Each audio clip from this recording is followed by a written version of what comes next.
Frequency Podcast Network. Stories that matter, podcasts that resonate. He's in the building!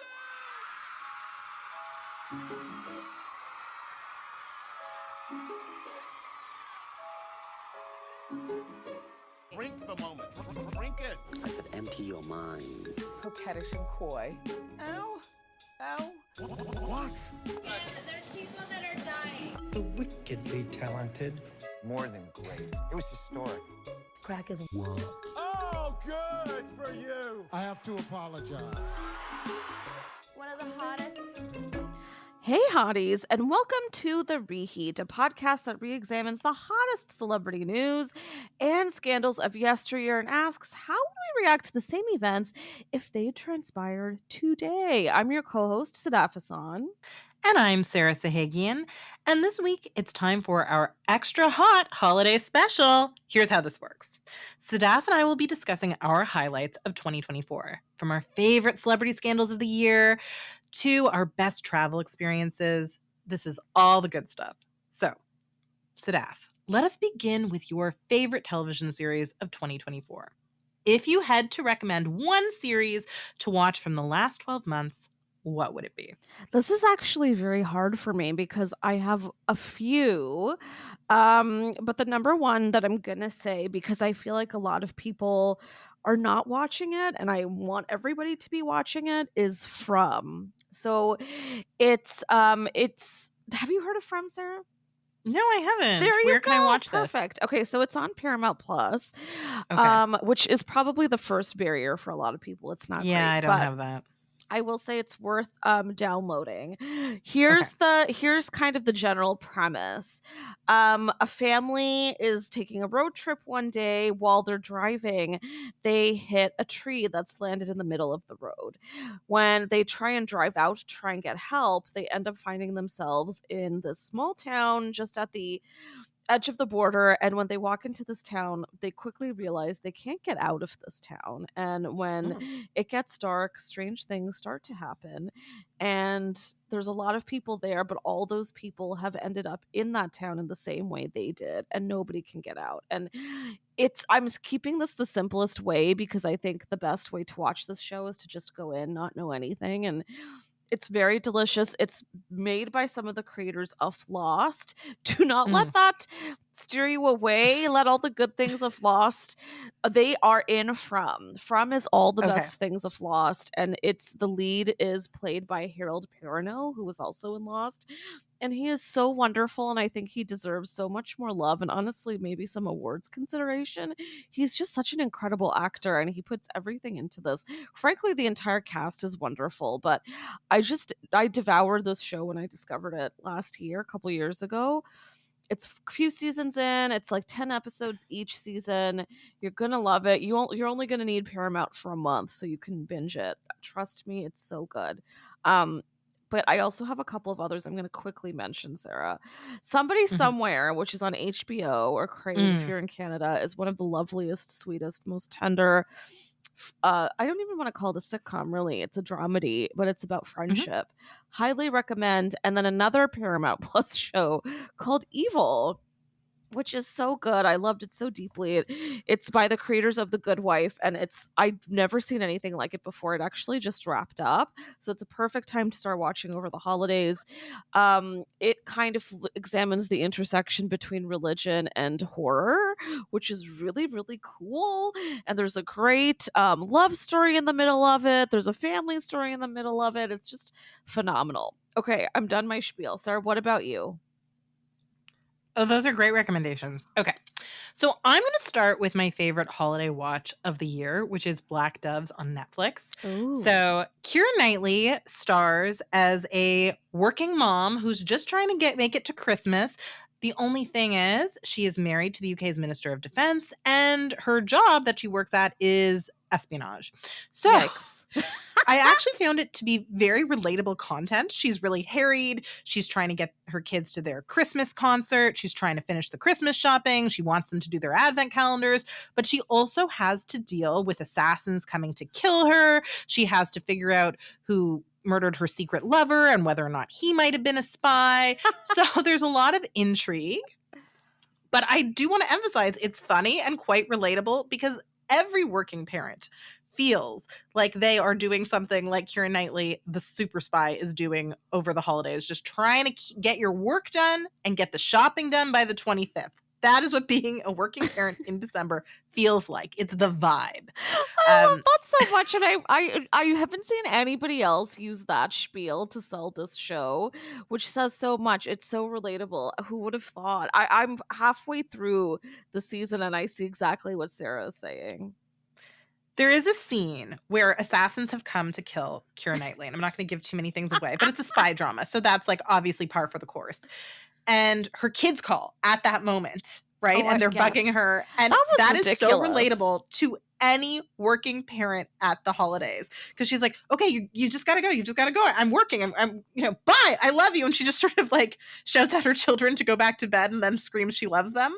I'm like, yes, it's the vibe. Every working mother feels like that at some point in December. Like, you have to stop bugging me so I can finish my work and come home for Christmas. I just saw that episode and I burst out laughing at that scene. You're so spot on. Also, can I say, it's got such a good British cast, and Ben Whishaw, who I love him so much, Mr. Paddington, he stars next to Keira, and they have such a great friendship in the show. They really do. Yeah, and he gets to play queer, which is also so nice to see, because I feel like he rarely gets to do that. Yeah, it's a fun show. It's an unexpected one for the end of the year, but I think Sarah nailed why it's such a good holiday watch. In addition to it being relatable, it also takes place at London during the holidays, and I spent a year living in London, and the best time of the year in London is the holiday season. It's all decorated. It has such a great holiday atmosphere. It's one of the most atmospheric shows. Like, it's great to watch with a glass of mulled wine. So I highly recommend this. It's also really easy to follow if you want to watch this while wrapping presents, or your kids are running in and out. I mean, maybe not when your kids are there. It's quite violent. But if you want to do something else, like clean your house while you watch it, because they keep recapping what's happened. Right. They understand they need to spoon feed you the complicated spy plot. So do not be afraid of this. You can still process it and appreciate it, even if you can't give it your full attention. That's a good way of putting it. Also, I believe it's only 6 episodes. Is that right, Sarah? Yeah, it's short, and it leaves you wanting more. I can't wait for the second season. I'm all in on. I love this for Keira Knightley. I love this for Ben Whishaw. I'm really happy. I think they're a great dynamic duo, an amazing on-screen pairing. Agreed. I have to say, I always miss Keira Knightley, and she's doing the whole Keira thing in this one. There's a lot of jaw work happening. It's great. You're gonna love it. And by the way, it's doing so well. So Sarah, I think it's definitely gonna get a second season if they want that. So that was, and I don't think it's the best show of the year in terms of quality. No, I think it's really entertaining. I think it knows what it is. If you judge it by the standards of the genre, which is a bit of a campy spy thriller, not quite James Bond level camp, but not the Americans. It's not aspiring to be a prestige genre piece. I think that it's great. And I think that everyone is on board. No one is in this cast is too self-important. There's a really wonderful scene where they discuss their favorite Christmas movies, although I'm not the first person to point this out, but why Ben Whishaw doesn't say Love Actually? Come on. That would have been such a great Easter egg, because Keira Knightley's in that. Instead, he says The Holiday. Controversial. I actually appreciate that, and I feel like his character would choose The Holiday. That makes me happy. I haven't gotten to that point yet. Okay. His character is a romantic. He is a romantic at heart. Pretends not to be. So another show that I really recommend that no one has watched is The Franchise, which is a really delightful piece of satire about the Marvel Universe. I quite enjoyed it. It is an Armando Iannucci and Sam Mendes production. It's quite good. It's also created by John Brown. It stars one of my favorites, Hamish Patel, who is a really underrated leading man. And is very good, as I would say, he's playing the straight man. Everyone else is being ridiculous, and he's playing the person who's trying to keep this together. He's the assistant director to a really pretentious European director who is creating this. It's based on the Marvel Universe, this superhero show that he wants the superhero movie to be art. And Yeah. obviously it can't be art. And the assistant director is trying to keep it together, keep everything on schedule. I don't want to give spoilers. There's a really funny episode that I appreciated as a person with Armenian ancestry that takes place in Armenia and is a good satire of the types of things that happen when Marvel or DC go and film in these countries that maybe we don't follow the news of what happens there and kind of the destruction and the havoc that they can create. So this is a very smart social commentary about the culture, about the ethics of Hollywood and how it works. There's some Me Too stuff in there that's done very well. Overall, it's a really great watch. It's funny, but it's also insightful. It does everything satire is supposed to do, in my opinion. So that is another good watch that I think most people kind of missed. I don't think there was a huge cultural conversation about this show. Yeah, I actually didn't know about it much, and Sarah actually recommended it to me. So I did the first episode, I think, last week, and I really liked it so far. And I love Hamish; she's also gorgeous.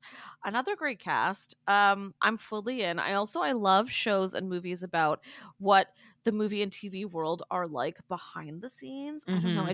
Rivals is another good fun one if you want to watch something about what the TV world is like behind the scenes and you want another British show. But yeah, Sarah, I'm very into that. Any other picks that you recommend? I would definitely say the latest season of Hacks is excellent. I feel like people didn't give it as much. It didn't get as much of a conversation as I think it deserved. I think it said some really smart things. It was a really intelligent examination of mentorship and the limits of mentorship. So I would recommend that. What about you? Oh, I love Hacks. I need to do that. I need to get on that. I haven't watched the new season. That's all for me. But now I feel like let's take things up a spice notch, Sarah. Should we discuss our favorite celebrity scandals of the year? Absolutely. Okay.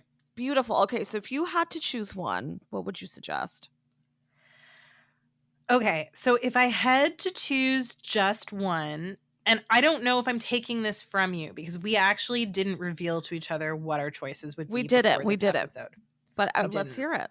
It's a surprise. It's like Secret Santa, but with gossip. So what I chose was something that I've enjoyed talking with you about. It's my favorite thing we've discussed, which is, of course, and I know you know what I'm going to say, Ben Affleck's divorce from Jennifer Lopez and how now Jennifer Garner is involved and also Matt Damon is a supporting character.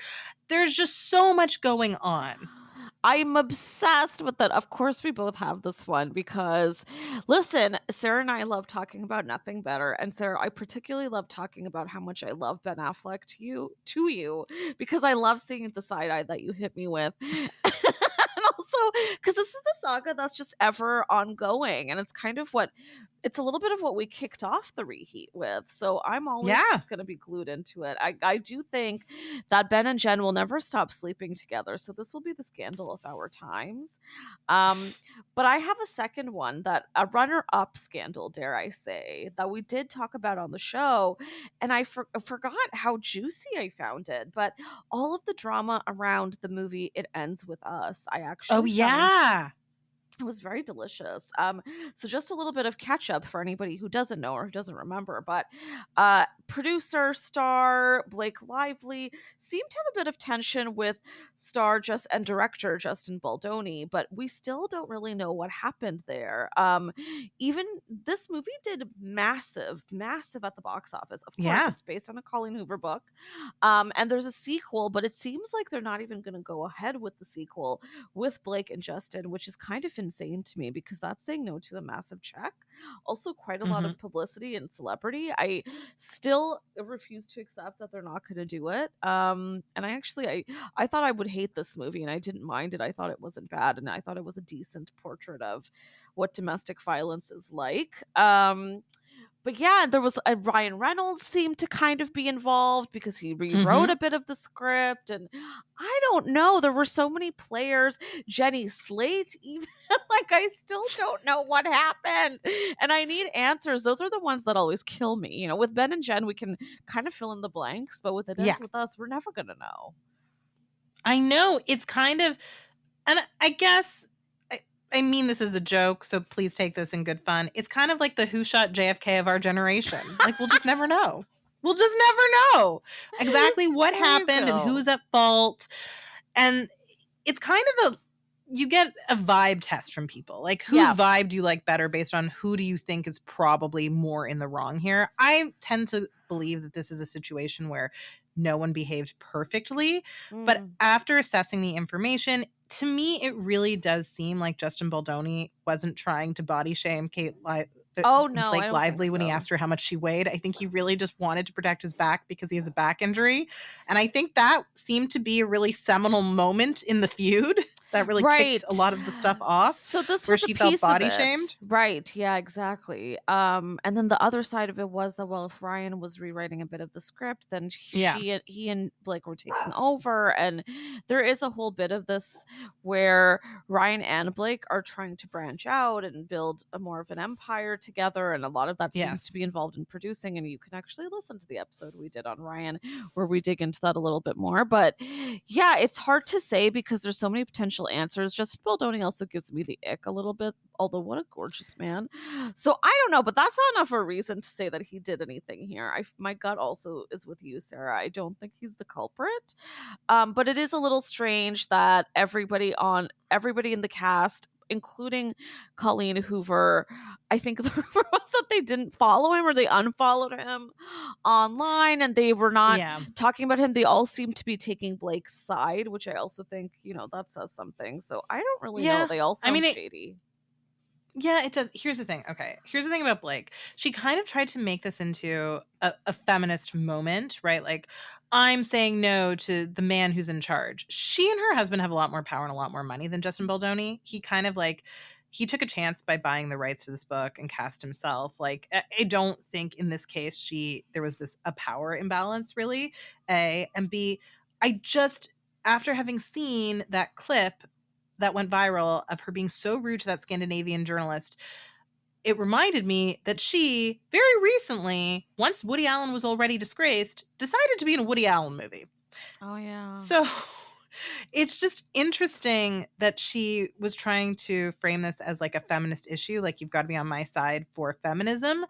And we are diehard feminists here at The Reheat, but I think that was cynical of her. I don't actually think that she was wronged as a woman. I mean, maybe something happened that I don't know about.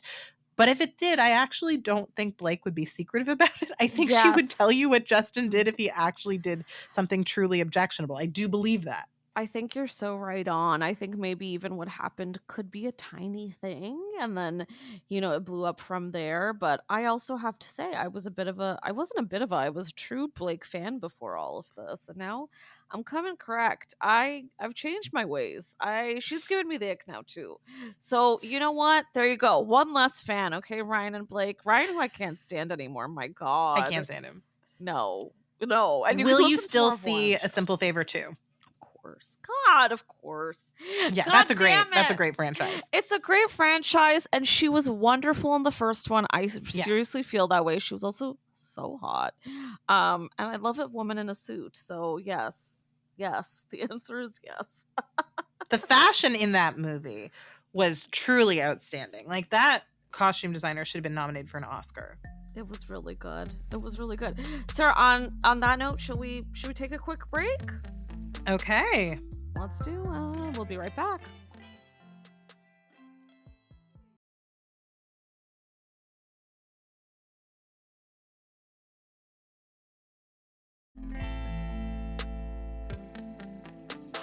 And we're back. So, I'd like to tell you about a cause that's very dear to me. I am, in addition to being the co-host of this wonderful show, the director of a wonderful nonprofit called Rainbow Songs Foundation.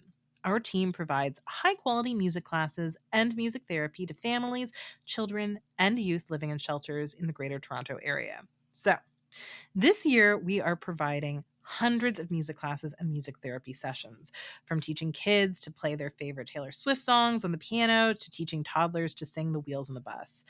But there's a lot of support that we need to bring this type of joy and to spread the love of music. So, if you would like to find out more about us and how you can get involved, you can learn more about Rainbow Songs Foundation at www.rainbowsongsfoundation.org. So that's just a little personal message from me about another thing that I do outside of this podcast. So, Sadaf, let's get back to our recap of our highlights of the year. Let's indulge our inner travel bugs.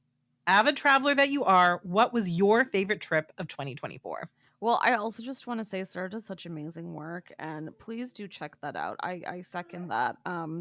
Again, we're trying to bring in a little bit more of ourselves into the show, and we've been experimenting with that, and you guys have responded well, and there's Omar in the background. So you know, if you can handle Omar, you can take a little bit more of the rest of us. So please do check that out. My favorite trip of the year is a little surprising, so I was thinking about this. I didn't take too many trips this year because of course I got my little puppy, and so that was my big investment. But I did take a few little ones. Surprisingly, the one that I loved the most was when I did about a week in New York. I believe I want to say in June or July, sometime in the end of summer. And I've been there a million times. What made it so great though was that I had just broken up with my boyfriend. And so it was just perfect. And I did it right in, I think I told you this, Sarah. I did it in the airport lounge, literally hung up, got onto my seat, and flew. It was the greatest thing. And a friend pointed out to me that I have a habit of doing this. I will end something really big in my life, and then I will get on a plane. And I recommend no better travel plan. If you have something going on and you can afford it, get out of there. Even if it's just jumping on a bus and going to the next city over, or like going on a road trip, do it. My brain just completely cleanses. And New York is just such a great place because I'm a big fan of musicals and Broadway. And so I had an incredible time. I saw some incredible shows. And I had some incredible food. I did not want to leave. And I love a solo trip. So it was really good for me, is what I will say. Sarah, what about you? What was your big trip this year that you just really loved? So I love your New York story, and I love a fabulous post-breakup trip. I think live your Right. best life. That's fantastic. Just love the whole thing. Thank you. So my best trip was a family trip. So my daughter is a real lover of all things Disney and all things theme course. parks. She is obsessed with rides. And I had to go on a business trip to Hong Kong and China. And it was great because we started the trip, in addition to doing things like seeing the giant Buddha in Hong Kong that Hong Kong is famous for, which was really spectacular and just awe-inspiring and beautiful. And my daughter got to do that too. And of course, we ate dim sum. But in addition, we got to go to Hong Kong Disneyland. And Ooh. that really meant a lot to her because they have the world of Frozen there. So they Oh. don't have it at any of the other Disney parks yet. So we got to see Elsa and Anna in Arendelle. It really does look like the movie. The streets look exactly like Arendelle streets. You have the cute Scandinavian style buildings. When we were waiting in line for one of the rides, Elsa showed up and she was saying hi to people in the rides. But what I loved about Elsa is she had boundaries because we asked if we could take pictures and she said, "I'm just saying hi, no." Wow. I Yes, love that woman had that. boundaries. And Hong Kong Disneyland is fascinating. So it's a really interesting fusion of different cultures. All of the staff have to be able to speak English, Mandarin, and Cantonese. So they're all multilingual. It's very impressive. We stayed at a beautiful hotel called the Explorers Lodge, which just every detail was perfect. You were completely transported. It had a Finding Nemo indoor playground. We got to have a spectacular breakfast with Goofy. And let me tell you, breakfast in Hong Kong is amazing because it just has breakfast traditions from everywhere, especially at Hong Kong Disneyland. There were Mickey-shaped waffles, but there was also Wow. dim sum and Hong Stop Kong right milk there. tea. Oh my It was gosh. just truly one of the best breakfast buffets of my life. And then the rides are amazing because they're in both English and Cantonese. So it's really cool. It's a hybrid cultural experience. That was fantastic.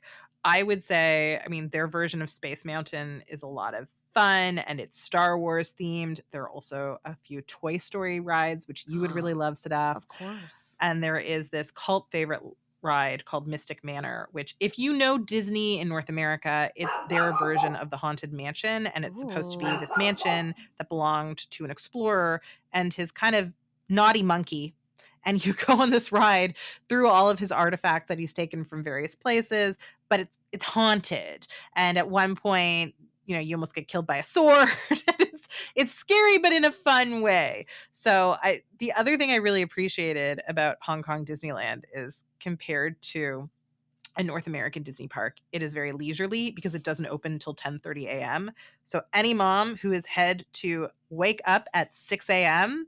on a Disney vacation in Orlando or Anaheim knows that the idea of going to a Disney park but not having to be there till 10:30 in the morning Yes. is very, very foreign to you. Yes. When I got there and I asked the lovely people at the Explorers Lodge, okay, so what time should we get there for park opening? Should I set an alarm for 6 a.m.? She looked at me like I was nuts. I'm She's obsessed with this. Yeah, she's like, that's so uncivilized. You're on vacation. Have a sleep in. I love this because it also just shows you how different it is when you step into another culture and how differently they deal with experiences like this. What a time. I wish I'd been there. I'm so thrilled for B. I can see that child exploding in joy. All yeah. of that. I love She had the that. best time. It was so much fun. Would recommend Hong Kong Disneyland to anyone who is near Hong Kong. You can go there. I would say we spent 2 days. You could probably spend a day if you don't have a little kid with you and you're not jet lagged. But the food is also amazing. And that's interesting because Disney changes its food offerings depending on the local cuisine. And so I had some amazing sushi, some amazing dim sum, some of the best curry of my life, actually. I had Ooh. in Disneyland. Hong Kong Disneyland has very high standards for their food. Wow. And we had, my husband tried it as well. It wasn't just me. Everyone agreed this was delicious curry. So would recommend going there. And yes, they have the kind of more North American theme park fare like fries and burgers, but they also have some really fantastic dim sum, great sushi. Would recommend all of that.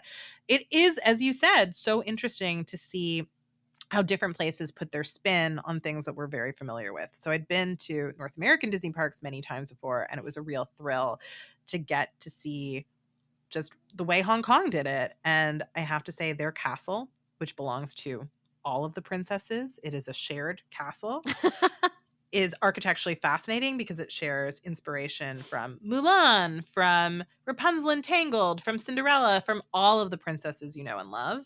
And so architecturally, it's also just a sight to see. Would recommend. Check it out. Amazing. Oh my God. Well, I love traveling to Asia. I'm not surprised that the food was incredible. That sounds so fun. Hard to top that one, actually. So should we turn to our next perfect moment of the year or interesting moment of the year? Should we talk about our gossip MVPs of the year? Yes, absolutely. Sadaf, who is your gossip MVP? Well, it's hard because I don't want to go back to my sweethearts, Ben and Jen, but Ben Affleck always provides for me, every He's year. the winner. He's the winner. And this year he fed me well. We have quite a few more photos of him balancing Dunkin' Donuts. We have quite a few more photos of him looking depressed out in the streets. Of course, hugging Jennifer Garner, but also kissing Jennifer Lopez. That man gives me so many visuals for me to weave my own narrative, and that's all I want in life. He was my number one guy. What about you, Sarah? If we're being objective, I have Please. to agree with you. Like, who gave us the most gossip joy this year? Who gave us the most fodder and consistent fodder, right? Yes. I just think that you can't choose anyone else, right? And I think we do have to be somewhat objective about these things. So regardless of how I personally feel about Ben Affleck, who really kept me hooked? Who kept me interested and gave me things to talk about with you on this podcast? Like, there you go. He made out with his ex-wife at the Polo Lounge in front of their kids. I mean, that's one of the most memorable gossip moments of the year because it's so bizarre. He may or may not have had an affair with a woman named Kick Kennedy, right? Exactly. I will say, if we ever had a mascot, it would be him. It would be his face. It would Like, have to be. It would exhausted. have to be, right? He even got Matt Damon involved because there were those photos of Matt and Jennifer Lopez talking at TIFF, and it was really clear they were an intense tete-a-tete. Also, I mean, he, by leaving Jennifer Lopez, because I think we know the consensus is he pulled the trigger on the marriage, he inspired her to wear that gorgeous revenge dress at TIFF that I would never be daring enough to wear, but she should wear every day of her life. She looks amazing in anything, my God. I will give you a runner up though. We just talked about her last week, but Ariana Grande, here's the difference though. Well, here's the thing why I pick her, because she very consistently has been offering up something to talk about this past year, constantly. And she's ending the year on a high note with Wicked, which again I loved so much. What a big movie. I would say probably like the biggest, buzziest movie of the year.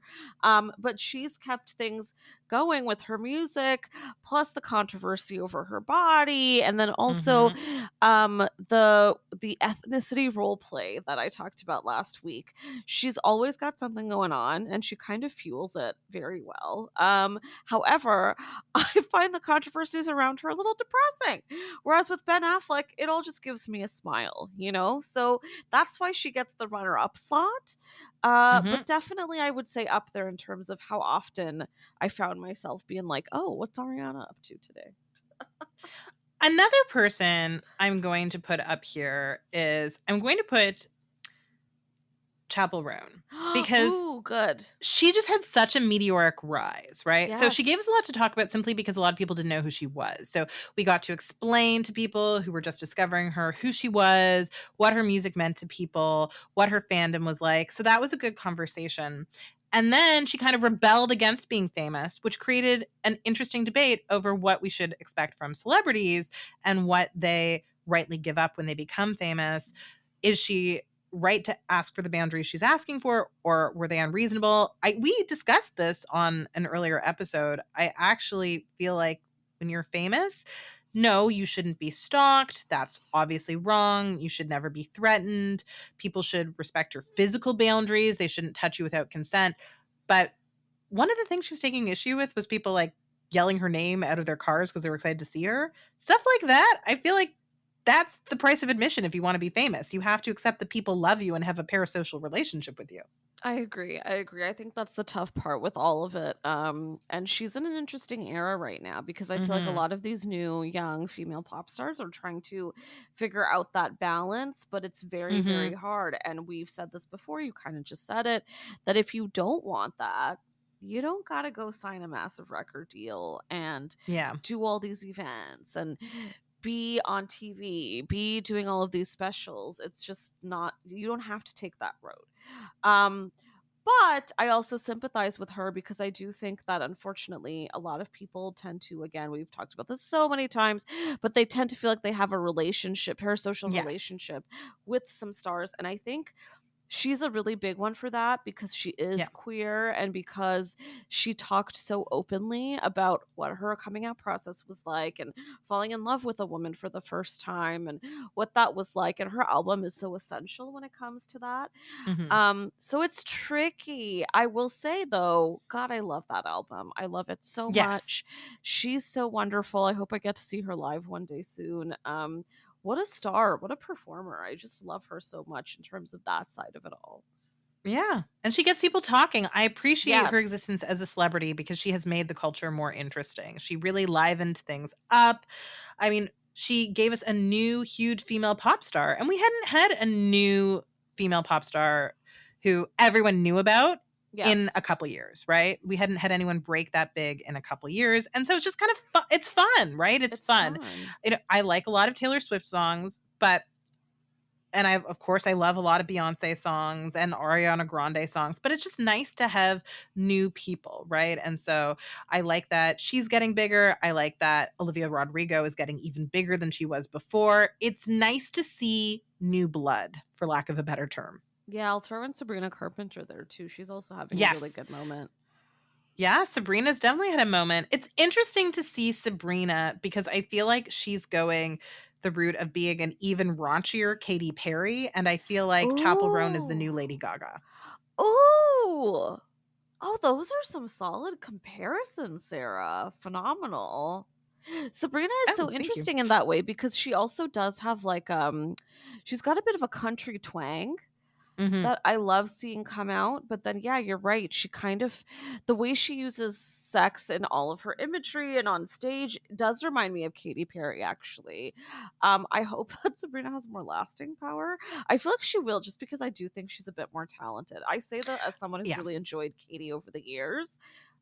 But, you know, Katie's struggling these days when it comes to that. That last album, whoo, whoo.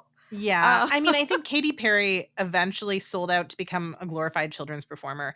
And I am happy for her that she has made so much money, right? I'm sure she has, like Scrooge McDuck, a pool full of gold coins that she can just jump into, right? She has made a lot of money from her career choices, Oh my but in terms God. of artistry, it's just not there at this point. A Katie and Scrooge McDuck comparison, absolutely, yes, you nailed it. By the way, while we're on the subject, because this is something I've been wanting to discuss with anyone for weeks, Gracie Abrams, I feel that a lot of the world is trying to shove her into our face and make her happen in the same way Sabrina and Chapel have happened, or Olivia. And I'm sorry, but I don't see it. I don't see the talent. I feel like she's one of those performers who sings in cursive, as the internet likes to say, where she sort of, like, her words all slur together and they get this kind of weird accent when she's singing. And I don't know, singing is a strong term in my opinion. She was on SNL this past weekend, and so a couple of her songs have been all over my feeds, and I just don't understand. I feel like she's a little bit of a budget Taylor Swift, which says a lot coming from me. And I realize I am going really hard on this child, but she's also a Nepo baby. She's JJ Abrams' daughter. Yeah. I'm sorry. I don't understand. So if anybody wants to send me an email and explain it to me, I really love that. Sarah, I don't know if you have thoughts I like later. her. Yeah? Okay, you're right. She's a Nepo baby and she slurs her words. And I don't think she's as talented as previous singer songwriters, but we haven't had that many people who are in that kind of like singer songwriter space, kind of like Ingrid Michaelson. And obviously, she's not at the Ingrid Michaelson or Feist or Yeah, Lenka level. yikes. But you're I'm right that enjoying the she's being revival slotted of that way. style of music. And so I'm hoping that this is a harbinger of better things to come, that more people will do this, that this means the music industry is looking for people like that again. And I think we kind of needed a Nepo baby to start the trend, because you needed somebody with connections who had that style and favored that style to bring it back, or they weren't going to take a chance on it. So I actually appreciate that she's using her platform to bring back and revitalize a type of music I really like, that kind of anti-folk music that was so big in 2008, 2009, 2010. Yeah. I mean, all of my breakups had Ingrid Michaelson and Lenka as a soundtrack. Oh my god. I listen to a lot of Ingrid, but I listen to so much Lenka, oddly. Oh my god, yes. What an era of music. I loved it. I don't know if we're putting Fiona Apple in that same category, but I loved me some Fiona. Yeah, that's actually such an excellent point, Sarah. Okay, fine. If Gracie is the entryway to that, I'll take it. And I just want to reiterate, we are not saying she's a new Feist or a new Ingrid or new anybody. We're just saying No, we are not. we're just saying I want to make that clear. Yes, we're saying it's a potential new era that looks kind of like that one, and maybe we'll get there soon. I love that thought. I hope so. You're so right, because I feel like we see more men getting to be in that genre and getting a platform, but there haven't been quite a lot of women, or maybe they're just not in the mainstream in the same way. But that's a good thought. Yeah, I'm not sure what's happening. And I mean, I think we're seeing that female stars right now are really embracing pop for the most part. Yes. And big glam pop. Like I'm also thinking of Renee Rapp, whom I love. And I love her. And I think she could also do the singer-songwriter space with just a guitar and also be amazing at that. I think she's so talented. But a lot of our current female sort of music names or stars are opting for the more glam, bigger stuff, dance numbers, right? It's not really pared down. So obviously Chapel Roan, Renee Rapp, right? Sabrina Carpenter. So it's just nice to see like somebody who's really embracing chill vibes, right? Yes, it is. Yes, it is. Renee Rapp, who is definitely talented. I also can't stand her. But you know what? This isn't the Sadaf podcast, but you know, I'm throwing out a few hot takes before the year is up. I agree with you. The way she quit Sex Lives of College Girls was really immature. Like the way she went about it. Yeah, it not was a bit of professional. it was very Rob Lowe of her, but it's not even that. There's just I think she tries a little too hard when she really doesn't need to, because she is talented, she's cute, she's got a good following. She doesn't need to do all that, but I think that's also a generational thing. I Yeah, don't but know. I kind of like that she tries really hard. It reminds me of a young Anne Hathaway, right? She really wants to succeed and do Oh, her best. okay, well now that you bring Anne into it, I love Anne Hathaway. Fine. Okay, fine. On that note, will I reassess now? Why don't we take one more break, shall we, Sarah? Yes.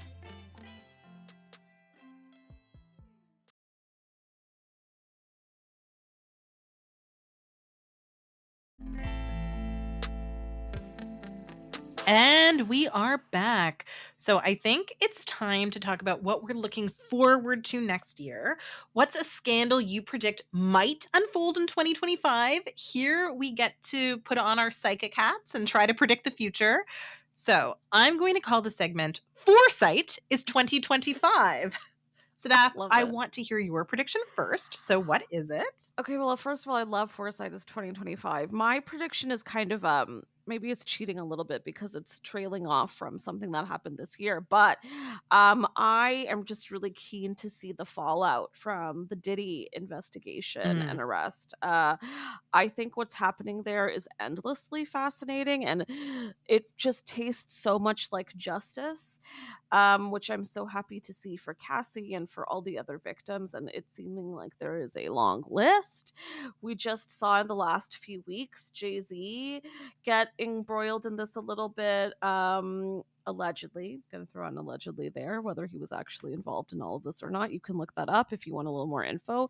We're also going to do a whole episode on it next in the new year, but I feel like there's going to be quite a few other big names that get named, and maybe not just men. And I feel like there's a lot of victims who are sitting waiting just to hear what happens and just hoping for the best. And I think it's going to be a scary time because this is P. Diddy, this is Jay-Z. These are big, big people who don't just have big personas and brands and marketing teams and lawyers behind them, but it kind of will change the trajectory of a lot of the way we already talk and read about music history. I think Diddy is such an essential part of that. And so honestly, for me, it's so much reassessment of the way we knew things to be. It's really unfortunate in so many ways, obviously, but it's a really important moment. I don't want to keep saying Me Too, but